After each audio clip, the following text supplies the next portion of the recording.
Hey everyone, Caffeine Man here, and I torture myself with bad energy drinks so that you don't have to. Arizona RX Herbal Tonic coming right up.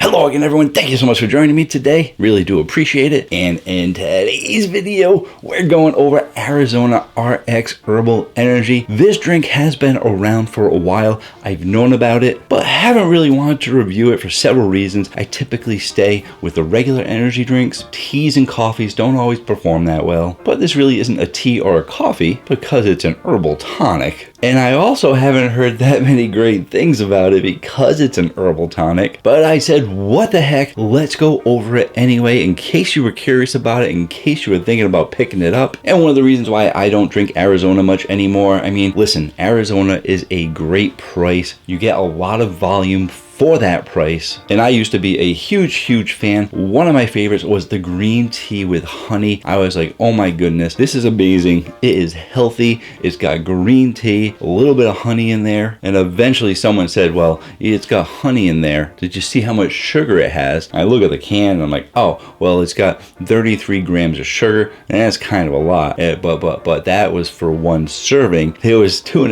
servings in my can. I was getting over 66 grams of sugar. I was like, whoa, I can't have that much sugar. I mean, I can, but I shouldn't. So I stopped drinking it about, oh geez, how old am I now? Over 10 years ago, probably over 15 years ago, I stopped drinking it because I was trying to cut back on my sugar. In my younger days, I didn't know that sugar wasn't good for you. But I mean, my parents told me sugar wasn't good for you. You can have a certain amount a day and it's still okay. But that number is 25 grams for a woman, 32 grams for a male, and more than 66 in one drink.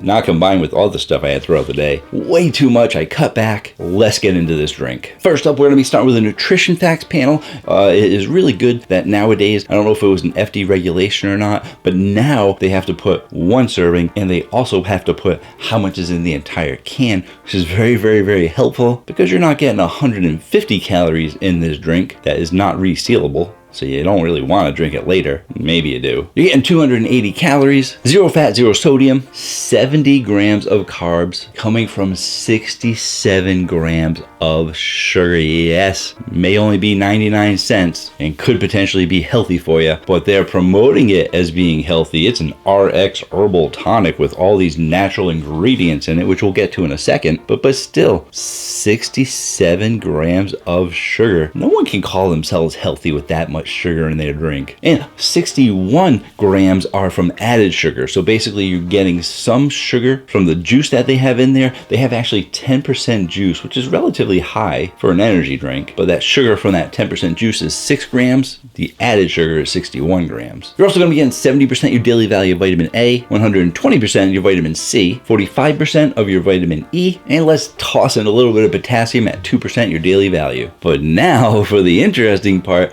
let's see what makes this an herbal tonic. And I guess it's not just a juice, it is primarily a tea. The first ingredient being a premium brewed blend of green tea. Second ingredient being high fructose corn syrup. But we do have some pear juice concentrate, well, some mango puree. Put some honey in there because even though you get that high fructose corn syrup, you want to get that healthy honey in there for the herbal tonic. You have several of your preservatives in there that I'm going to skip. Also have lemon juice.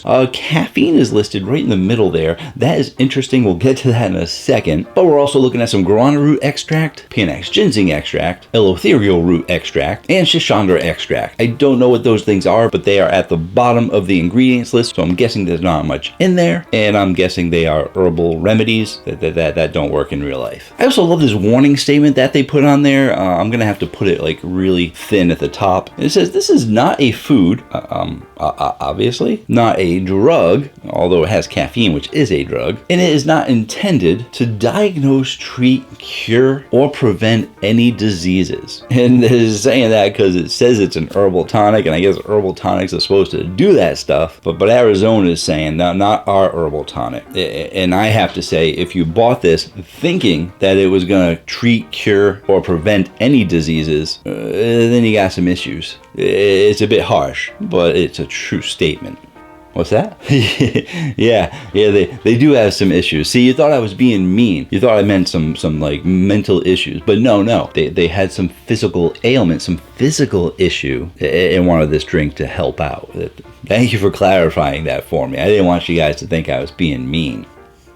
And lastly, let's talk about how much caffeine is in here, because nobody knows how much caffeine is in this drink. They've had several versions of this drink. They actually had an RX Extreme, and I thought that it was the Herbal Tonic first can, but it's not. It's actually RX Extreme. Why they're putting RX in their drinks? It must be a marketing scam to get people to think that it's healthy. You would think that RX would be used for the medical industry. It would be copyrighted or something, but apparently it's not. It's just 2 letters. And that Extreme can at 11.5 ounces had 127 milligrams of caffeine. They also had a 23-ounce bottle of this stuff that had 259 milligrams of caffeine. So this drink has actually gone through several reformulations, because the original one I heard was extremely bad. So they got a lot of negative comments about it, a lot of negative publicity, and like, we have to make this drink better. And I don't know if they did, but they've done it numerous times. They also came out with a 20-ounce bottle. I believe the 20-ounce bottle was right before they came out with a can, or maybe they still have the bottles available. I didn't see it. Those 20-ounce bottles were debated to have between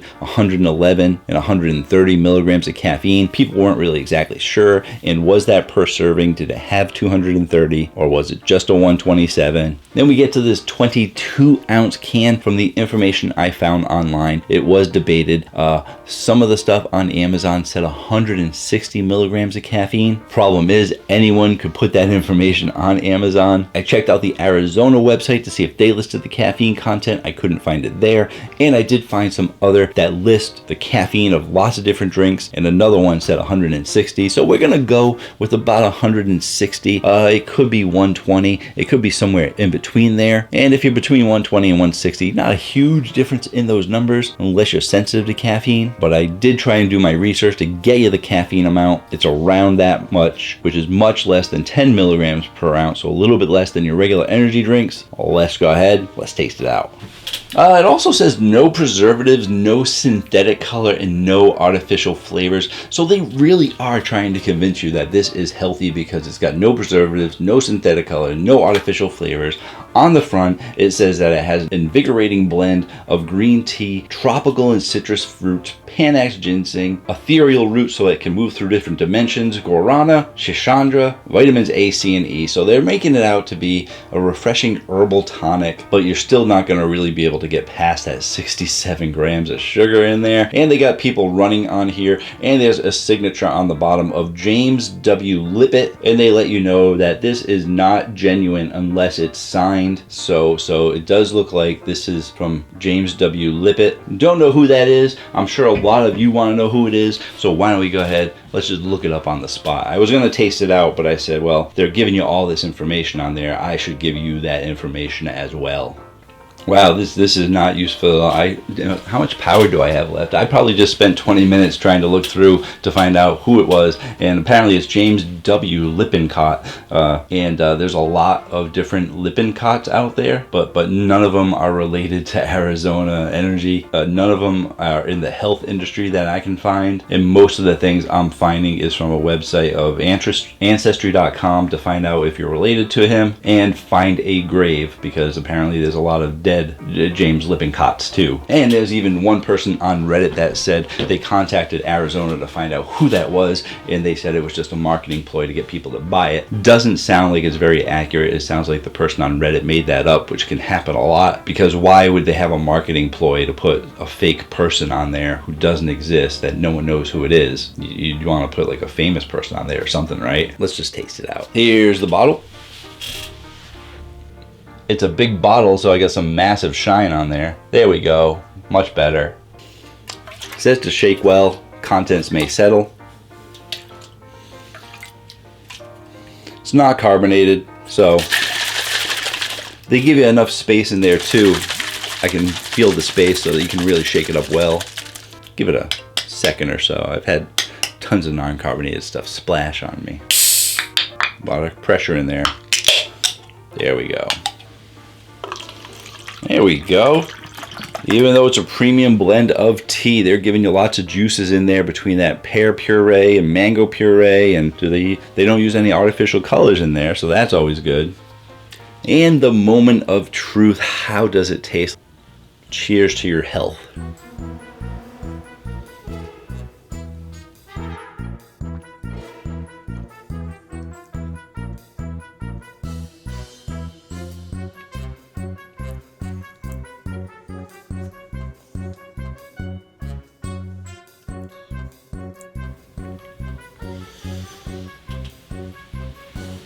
Normally go through all the different levels of carbonation, no carbonation obviously. Sweetness, for the amount of sugar they're putting in there, I think that it is a medium to high sweetness, closing in on high, and it's almost at that high mark, but the citrus in there pulls back a little bit, and there's this aftertaste that also pulls back from the sweetness. Like, oh, this is kind of sweet. Gets overpowered by some other flavors in there. And for your flavor profile, go back in from the can. This is how people usually drink it. And I'll stick with medium to high, closing in on high, taking into consideration that it is mostly a juice drink. It looks like it's a juice. It's only 10% juice, but it tastes much more like a juice than it does a tea, even though premium blended brewed tea is the first ingredient. Definitely doesn't taste tea-esque, if that's a word. I make up my own words, especially when I'm drinking herbal stuff. And for that flavor, it tastes like a tropical juice kind of flavor without being too tropically.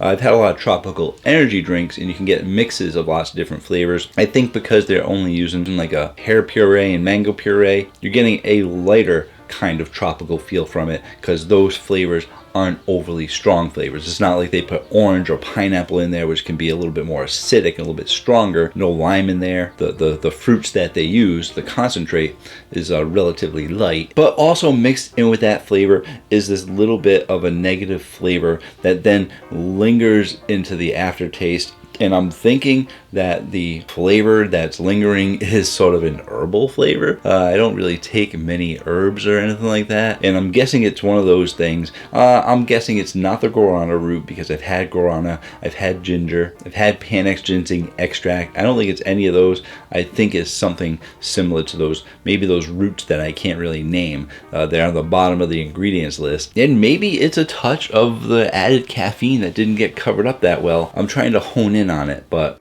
it is just kind of a negative aftertaste, and it's not very good at all. If you're someone who likes juices and you like the lighter juices, you like the less acidic juices, and you don't mind 67 grams of sugar, that tastes probably closer to like 45 grams of sugar, and tasting a little bit healthy. I think that negative aftertaste could be considered a healthy herbal aftertaste. Then it might be a drink for you, but it's really not for me. When we look at the Caffeine Man rating chart, when I was originally drinking it and I was getting that juice kind of flavor, in my head I was thinking 6.5, 6.6, but that negative taste that lingers to the aftertaste is really pulling back on it, because as a juice by itself, maybe it could have been in the 7s, but as I was drinking the juice, that negative flavor was in there, which is what brought it down to a 6.5, but then it lingered. It's still lingering now. I feel like the lingeringness of that bad flavor is gonna continue to stack up, just making it worse and worse for every single sip that you have. Overall, I think I'm gonna give it a 5.2. I would not drink this again. If someone said, here, I got you a free drink, I say you keep it. I wouldn't even say you keep it. What I would do is I would take the can from their hand and say, oh, this is for me for free? Thank you so much. And I would just chuck it as far as I could, and hopefully not hit anybody that might be in the area. Depends on where you live. If you're in the city, you might hit somebody. If you're in the country, probably not. Might hit a squirrel, a bird, a deer, but it would be, and it would be one of those things where I would pretend like when I was younger, I was throwing a baseball. I would chuck that thing really, really hard. The problem is I'm an old adult now, so I would probably throw it so hard that I would actually pull a muscle in my arm or my shoulder. That's how hard I would throw this to get it away from me. And if I ever do see you out in public and you hand this to me, I might do it, but I never meet anyone out in public that knows Caffeine Man. And there you go, that is my review on the Arizona RX. If you want to try out some better drinks, you can check out my top 10 list right there. If you want to check out a video YouTube thinks you're going to like, you can check that out. Be sure to check out caffeineman1.com to find out a little bit more about me and lots of other great caffeine information. And until next time, have yourselves a great day. Or night.